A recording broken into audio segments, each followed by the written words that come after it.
TikTok is currently in the process of rolling out some major changes over these next few months that, quite frankly, I'm not going to lie, look really interesting and exciting. I think there's a lot to be hyped for. A lot of these are going to open the door for more monetization and creator opportunities that we're going to discuss in today's video. We'll talk about those general platform updates, also some new features I think creators should be aware of, and then at the very end, I'm going to drop a little TikTok tip that's going to help you increase watch time on your videos. It's something very simple, but also extremely clever at the same time. So hope you enjoy the video, and let's talk TikTok. All right, the first change I want to discuss that is upcoming, I'm really curious when this is actually going to be released, is the TikTok Quick Stories feature and some changes with that feature. This is something that you only get access to, at least for the time being, using the beta version of TikTok. This is very similar to what you might imagine the story feature is on Instagram. You could click someone's avatar and there would be a story that would pop up, an image or a short video with graphics that would disappear after 24 hours. TikTok has been testing this for some time now.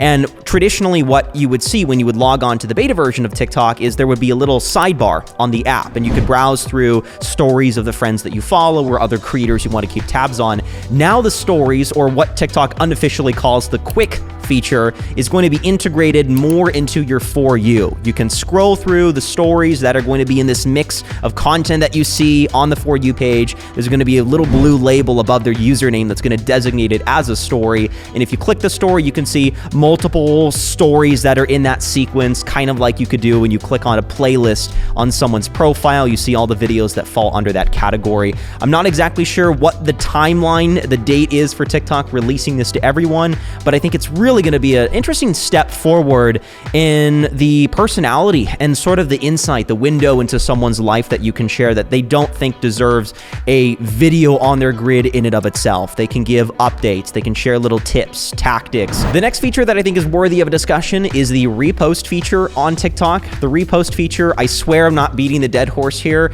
I know a lot of people are already aware of this. It was released a month ago on TikTok. It is mainstream, but I was surprised when asking others how much they didn't either know how to use it or even knew about it in the first place. So there are a few different nuances I want to clarify. Now, for those of you that don't know, the Repost feature is not where you can upload the same video twice like we often think about when you hear people say repost a video with the TikTok logo at the bottom right and upper left-hand corner.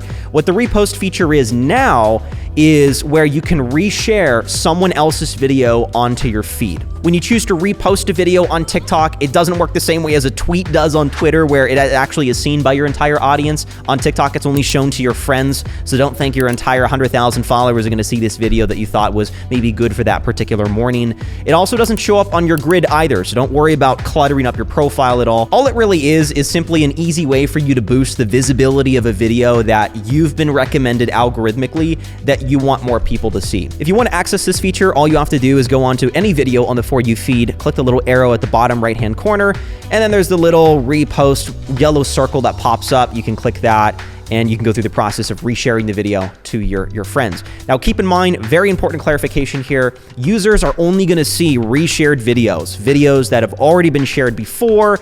If you're only going to see that content if you're mutual friends, meaning you both follow each other, mutual friends with the person who reposted the video. So all this means is there are going to be times where you might share your content to your audience, but if it's already been shared before, then they might not actually see it because you're not mutual friends. And the same can be true with people who technically share content to you because maybe you follow their profile or you're friends but not mutual friends, and you end up not seeing their content. So keep that in mind. This is just TikTok's checks and balances system of preventing creators from teaming up and trying to force a video to go viral, trying to growth hack the process by constantly resharing it over and over and over again. One thing I do want to mention too is I've seen this really bad idea, but I've seen these repost for repost groups that are starting to pop up. I highly recommend that you stay far away from these for a few reasons. Number one, I've spoken with creators who know people that are actually getting limitations slapped on their profile for spam reposting. They'll be banned from posting on TikTok, not their profile banned, but they'll lose the ability to post videos for something like a week. I don't know what the specifics were, but it's starting to happen now. And the other thing I also want to mention as well is it's very easy for TikTok to gauge all your views coming from the repost feature. That's a very, very easy metric for them to pinpoint. And so if you're trying to growth hack the process by simply resharing a video over and over again, or getting your friends or other people in these engagement pods to do that, well, it's very easy for TikTok to pick up on that and perhaps give you a slap on the wrist for trying to hack the process in a non-organic way. All right, the next point I want to make, and I'm going to say it, you may jump out of your seat, but I want to explain and give a little bit of clarity because I promise there's more to it than what meets the eye, or meets the ear in this case, and that is 10 to 15 minute long videos on TikTok as a possibility. We very well may see this in this upcoming year. I want to explain why. So obviously it's been a little over a year now since TikTok upgraded the length of videos to 3 minutes as a cap. That being said, Douyin, which is the Chinese version of TikTok, recently over this last year has been testing 10 to 15 minute long videos on their app. Douyin is generally known as sort of the guinea pig version of TikTok, where a lot of the changes that we're going to see in future years are already sort of put in place there to test user reception, and then they end up going global later on down the road. We saw this with the Q&A feature, the playlist feature, and a bunch of others that we'll talk about in a later video. What is really interesting to note about that is I was connecting with a few creators that use Douyin, and I was doing some research to sort of understand, number one, what are the ideas that creators are putting out that actually end up spanning 10 to 15 minutes long, and what's been the general reception, and it seems to be very positive. Now, I can't say and speak on TikTok's behalf. I don't know what their sort of review of this entire feature is. Now, what's also really interesting to sort of level up the intensity here is I spoke to someone first week of January who actually got access to 10-minute long videos on TikTok, not Douyin, on TikTok. It's sort of a beta feature, but we at least know it's being tested. Who knows if it's going to become mainstream, hence why, in parentheses, it's a possibility, but at the same time, it could be something you look out for. Now, a lot of you may not already realize this, but there are creators who already do have access to 5-minute long videos on TikTok in certain territories as of now. So don't be surprised if over these next few months, you get access to 5-minute long videos, potentially 10-minute long videos, and I think by the end of 2022, we're going to see TikTok really starting to butt heads with YouTube as a video catalog bank of content platform where search really does matter and people are looking on TikTok for solutions, and there are longer videos, longer concepts being shared to the platform. The next update I want to share with you is keyword filtering for you feeds. As a lot of you may already know, TikTok tries to diversify the recommendations of your For You feeds. Every so often, it claims it throws a bunch of random videos that are popular into the mix of your content, trying to expand the horizons of what you see, and also trying to prevent filter bubbles, which have happened before on TikTok, where creators engage with such specific content that's often very depressing or suicidal or very political, and so that becomes all that they see. A lot of these diversified videos that TikTok sort of forcibly interjects into your feed do upset a lot of people, or they're just general videos on the For You feed that pertain to topics that you just don't want to see content around. Well, TikTok has a resolution for this, and that is the introduction of keyword filtering, where you could filter certain videos from TikTok's For You feed. You will not be shown videos that contain certain words in their descriptions, in their captions, in the text bubbles that are discussing topics that you don't want to see. I'm genuinely curious how far you'll be able to take a feature like this, how much flexibility you'll have.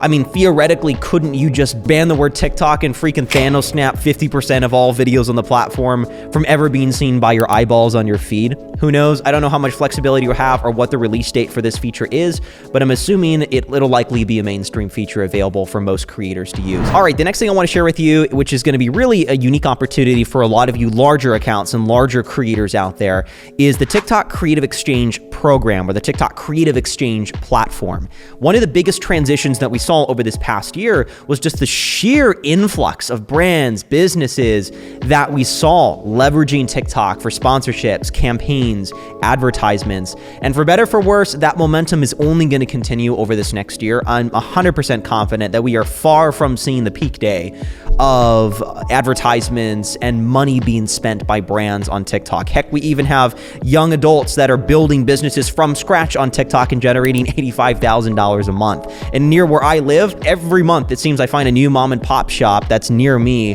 that is leveraging TikTok as their primary channel for content.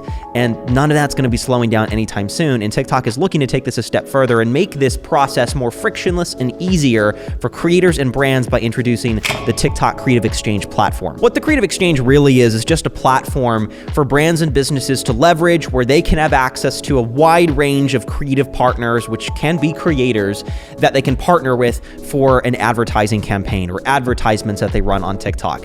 And this list of creative partners that is given to these brands or businesses is all done by an in-house team that TikTok has in place. What a business will do is they'll fill out a form, TikTok will review that, give them a list of creators that meet their needs. The business can choose a creator to work with, create a contract, review it, provide feedback on the content that's created, and manage all that from within the platform. If you're a creator and you wish to be part of the Creative Exchange platform, you can actually sign up to be what's known as a creative provider. There's going to be a link down below if you want to learn more information about this. There are certain thresholds you have to meet, but if you get access to the platform, you're going to be notified of any potential project opportunity that you can participate in. The last update I want to share with you before we get to that little optimization tactic that I mentioned earlier is the threshold for the creator marketplace access has changed. It's now 10,000 followers. It used to be 100,000 followers. The creator marketplace is different from the Creative Exchange that we just mentioned. The Creative Exchange is more oriented around advertisement opportunities. The creator marketplace is focused on connecting brands and creators to potentially collaborate on a sponsorship or a brand deal for a video that is just organically, natively posted on their account. At least that's the idea. That used to be capped at 100,000 followers. That was the minimum viable threshold to join. It's now 10,000. So check your notifications on TikTok for an invite. If not, you can always click the link down below and you can sign up if you're not already taking advantage of the creator marketplace. But let me go ahead, for those of you that are watching to this point, thank you for your attention. I do want to share with you a little optimization tactic that we've been trying with a few clients, a few of our TikTok Creator Pro students, and it's been going over really, really well. In fact, I actually learned this from one of them. So the tactic is, if for any listicle style video, a listicle style video is where you're sharing information or sharing facts or points in a bullet pointed format, meaning there's one after another. Well, what you would do is you would number those on screen. You would have 1, 2, 3, 4. You wouldn't have the points there just yet. So it would almost be 1 blank, 2 blank, 3, waiting to be revealed. And as you progressively move throughout the video, you start to fill those in with the points. But when you get to the last one, instead of revealing that in a video, what you'll do very simply is say, check the comment section for the last one. And you can even say that in the video as well. You can use text bubbles to make the bullet points. The cheeky tactic here is that you're redirecting the audience's attention to the comment section for that last and final tip. And the video starts looping in the background, and that starts a rewatch ratio on the video. Make sure you end the video once you tell them to check the comment section, because that video starts all over again, and that increases your watch time. The last thing I'll mention is that our company, Ace Media, is currently hiring for a video editor to help out with this channel and a few other channels that I also run here on YouTube. So if you're interested, if you have any experience editing educational, fast-paced tutorial style videos, let me know. Send an email to the email in the description down below with any previous work examples. I'll take a look at it, and hopefully we can find someone who sort of fits the bill here. Thank you guys so much for watching, and we'll catch you guys in the next video.